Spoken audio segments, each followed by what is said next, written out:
پچھلے 3 ماہ سے اس ایم کیو ایم کے پاس کوئی اور ایجنڈا نہیں ہے، ایک کنوینر سے لے کر نیچے کارکن تک کوئی اور ایجنڈا نہیں ہے، صرف اور صرف جو ہے وہ سینسس کے اوپر ساری جو ہے وہ مصروفیات اور ساری چیزیں ہیں۔ آج آپ کے سامنے میں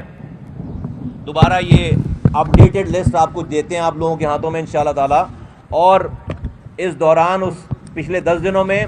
ہماری وزیر اعظم صاحب سے ملاقات ہوئی ہماری ٹیم کی، اس سے پہلے ہماری جو ہے وہ ہائی پاورڈ ڈیلیگیشن جو وزیر اعظم پاکستان کا تھا، جس میں احسن اقبال صاحب، جس میں خواجہ سعد رفیق صاحب، جس میں خواجہ آصف صاحب،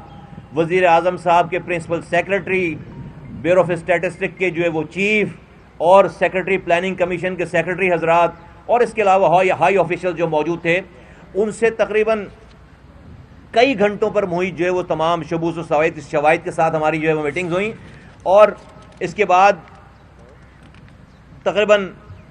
آج جو آپ کے پاس لسٹ ہے، اس میں 50 سے 51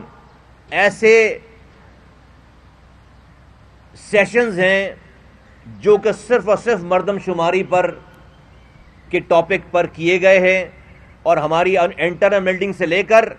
ہماری ایکسٹرنل ساری میٹنگز میں اس کے علاوہ ہمارے پاس کوئی ٹاپک نہیں ہے۔ اس بات کو آپ کو ہمیں بتانا کیوں پڑ رہا ہے؟ سب سے پہلی بات کہ کتنی عجیب بات ہے کہ ہم اپنے ملک میں، اپنے شہر میں بیٹھ کر آج ہمیں یہ 3 مہینوں سے کو گنوانے کے لیے پورے ملک کے چکر کاٹنے پڑ رہے ہیں۔ پورے پاکستان میں کوئی شہر اتنا مضطرب نہیں ہے، پریشان نہیں ہے۔ ہم ایسا لگ رہا ہے کہ کوئی زمین کا ٹکڑا مانگ رہے ہیں، کوئی ہم اپنے لیے کوئی ریاست مانگ رہے ہیں،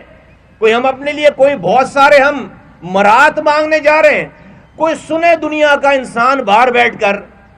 کہ یہ پچھلے 3 ماہ سے پے در پے، صبح دوپہر شام رات، اس ملک کے شہری پاکستان کو چلانے والا شہر آج 3 ماہ سے صرف اس والی بات پر تگ و دو کر رہا ہے کہ بھائی ہمیں خدا کے واسطے صحیح گن لو۔ پہلے جب پہلی میٹنگ میں گئے اور اپنی شکایتیں لے کر گئے، جو ہمارے کارکنان اس شہر کی عوام نے نکال کر دی کہ بھائی ہمارے گھروں پہ ہی نہیں آئے، ہمارے گھروں پر میم شین کا نمبر نہیں لگایا۔ 29 لاکھ گھر آپ گن رہے ہو، 35 لاکھ کے الیکٹرک کے میٹر لگے ہوئے ہیں، سارا گھر جو ہے وہ یہاں پر میٹر پہ نہیں چل رہا، تقریباً 10 لاکھ آپ نے گھر ہی کم گر دیے گا۔ آپ کو پتا ہے، پاکستان کو پتا ہے کہ مردم شماری کے 2 مرحلے ہیں، ایک گھر گننا، دوسرا انسان گننا۔ اس کے بعد جب آپ پہلے گھر ہی نہیں گنو گے، 10 لاکھ گھر کم گن لیا آپ نے، پروف کے ساتھ ثابت کر دیا، تو پھر آپ انسانوں کو تو کم گننا ہی گننا ہے۔ جب ہم پہلی دفعہ یہ شکایتیں لے کر گئے تو جن میٹنگوں کا خالد میں ذکر کریں، ناراض ہو گئے ہمارے رفقا کہ ایسا کیسے ہو سکتا ہے۔ ہم نے کہا حضرت ناراض نہ ہوئیے، ہماری شکایتوں پہ ذرا آپ ری چیک کرا لیں، گراؤنڈ پہ لوگ تو بھیجیں۔ گراؤنڈ پہ جب لوگ بھیجا گیا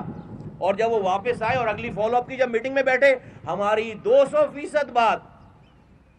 صحیح ثابت ہو گئی۔ اور خالد بھائی آپ کی اجازت سے وزیر اعظم کا میں جملہ کوٹ کر دوں، اس آخری میٹنگ میں کوٹ ان کوٹ وزیر اعظم صاحب نے ایم کیو ایم کا شکریہ ادا کیا کہ آپ کی نشاندہی پر ہمیں پورے پاکستان میں، اور آپ کے فالو اپ کرنے میں ہمیں پورے پاکستان میں اور جگہوں کا بھی ہمیں پتہ چلا ہے۔ یہ ایم کیو ایم کی کوششوں کو وزیر اعظم کے لیول پر انڈورس کیا گیا ہے۔ تو یہ عجیب سی بات ہے کہ ہم جو ہے وہ بیٹھ کر اپنے آپ کو گنوانے کے لیے پے در پہ ہم جو ہے وہ میٹنگیں کر رہے ہیں۔ تو اس سے پتہ چل رہا ہے کہ پاکستان میں مسائل ہیں۔ تو میں صرف ان لوگوں کو، یہ خالد بھائی نے جو بھی ابھی کہا ہے بتانے کے لیے، یہ اس لیے بتائی جا رہی ہے بات کہ دیکھیے 7 اپریل کو جب یہ خبر آئی، اس سے ایک دن آگے پیچھے ہو سکتی ہے بات، کہ بھائی 98% مردم شماری کمپلیٹ ہو گئی ہے اور 2% مردم شماری جو ہے رہ گئی ہے، اور کراچی کا رزلٹ 1,43,00,000 ہے. تو کیا ہوا؟ ساری پولیٹیکل پارٹیز جو ہے وہ گراؤنڈ پر آ گئیں اور بڑی بڑی پارٹیوں کے بڑے بڑے لیڈران نے باقاعدہ ٹویٹ کر دیا اور خبر دے دی کہ ایم کیو ایم نے کراچی کا سودا کر دیا، بک گئے دوبارہ، اور یہاں سے تو پچھلے 2017 سے مقابلے میں بھی آبادی کم ہو گئی، اور ٹویٹ کر دیا کہ 2 سیٹیں بھی کم ہو گئی یہاں پہ.